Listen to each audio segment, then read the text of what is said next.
പ്രധാനമന്ത്രി മോദി തൃശൂരിൽ സ്ഥാനാർത്ഥിയാവുമെന്ന പ്രചാരണത്തിന് ശക്തിയേറി.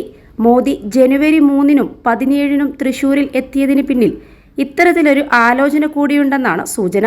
സംഘ് പരിവാർ മനസ്സുകളോട് ചേർന്നു നിൽക്കുന്നതാണ് സാംസ്കാരിക തലസ്ഥാനത്തിന്റെ പാരമ്പര്യമെന്നത് വലിയൊരു ഘടകമാണ്.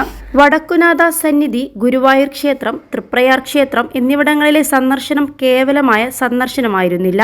വിശ്വാസികളുടെ ഇടയിൽ സ്വാധീനമുറപ്പിക്കുകയായിരുന്നു ലക്ഷ്യം. അത് ലക്ഷ്യം കണ്ടുവെന്നാണ് BJP നേതൃത്വം വിലയിരുത്തുന്നത്. പൂരങ്ങളുടെ നാടായ തൃശൂരിൽ വിശ്വാസികളുടെ ഇടയിൽ നരേന്ദ്രമോദിക്ക് നല്ല ഇമേജുണ്ട്. അതിനാൽ മോദി തന്നെയാവും സ്ഥാനാർത്ഥിയെന്നാണ് അടക്കം പറച്ചിൽ. RJD സംസ്ഥാന പ്രസിഡന്റ് MV ശ്രേയാംസ് കുമാറിന്റെ വാക്കുകളും അതിനു അടിവരയിട്ടു.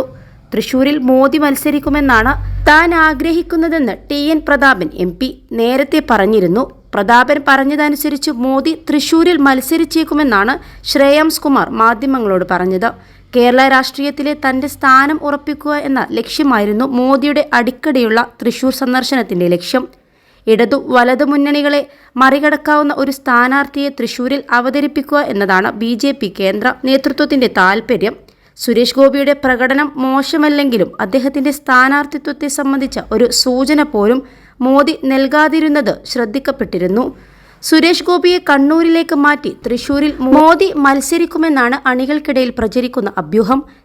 +2 ഡിഗ്രി കഴിഞ്ഞവർക്ക് വേൾഡ്സ് ഫസ്റ്റ് AR/VR ക്ലാസ് റൂമിലൂടെ സ്മാർട്ട് ഫോൺ എഞ്ചിനീയർ ആവാം. കൂടുതൽ അറിയാൻ വിളിക്കൂ ബ്രിഡ്കോ ആൻഡ് ബ്രിഡ്കോ. കേരളത്തിൽ വലിയ പ്രതിഫലനമുണ്ടാക്കാനാവുന്നില്ലെങ്കിൽ വിദൂര ഭാവിയിലെന്നും BJPക്ക് കേരളം പിടിക്കാനാവില്ല. എങ്ങനെയെങ്കിലും തൃശൂർ പിടിക്കുകയാണ് BJPയുടെ ലക്ഷ്യം. തൃശൂരിലെ വിജയം കേരളത്തിന്റെ രാഷ്ട്രീയ ഭാവി നിശ്ചയിക്കുമെന്നാണ് BJPയുടെ വിശ്വാസം. തൃശൂരിലെ വോട്ടർമാർക്കിടയിൽ വളർന്നു വന്നിട്ടുള്ള മധ്യവർഗം പൊതുവിൽ സംഘ് പരിവാർ ആശയങ്ങൾക്കൊപ്പമാണ്. നഗരകേന്ദ്രീകൃതമായ ജീവിതം നയിക്കുന്നവരാണ് വോട്ടർമാരിൽ മഹാഭൂരിപക്ഷം. 2019 കണക്കനുസരിച്ച് നഗരമേഖലയിലെ വോട്ടർമാരുടെ ശതമാനം 76.88%. ഗ്രാമീണ മേഖലയിൽ വെറും 23.12%. 75%-ലേറെ വരുന്ന നഗരമേഖലയിലെ വോട്ടർമാരായിരിക്കും ജയപരാജയങ്ങൾ തീരുമാനിക്കുക എന്നതാണ് നിരീക്ഷകരുടെ അഭിപ്രായം. കഴിഞ്ഞ തവണ TN പ്രതാപിന് ലഭിച്ചത് 4,15,089 വോട്ടുകളാണ്. സുരേഷ് ഗോപിക്കാകട്ടെ 2,93,822 വോട്ടും ലഭിച്ചു.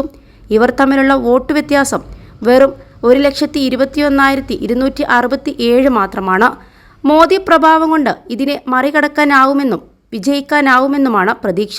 അയോധ്യയിലെ ശ്രീരാമ പ്രതിഷ്ഠയോടെ ആടി നിൽക്കുന്ന കോൺഗ്രസ് കമ്മ്യൂണിസ്റ്റ് വോട്ടുകളും നേടാനാവുമെന്നാണ് BJP കരുതുന്നത്. ഇതിന്റെ ഭാഗമായി കേന്ദ്ര ആഭ്യന്തരമന്ത്രി അമിത് ഷാ, ധനമന്ത്രി നിർമ്മല സീതാരാമൻ, BJP അധ്യക്ഷൻ JP നദ്ദ എന്നിവർക്കും പുറമെ പ്രമുഖർ RSS നേതാക്കളും കേരളത്തിൽ എത്തിയേക്കും.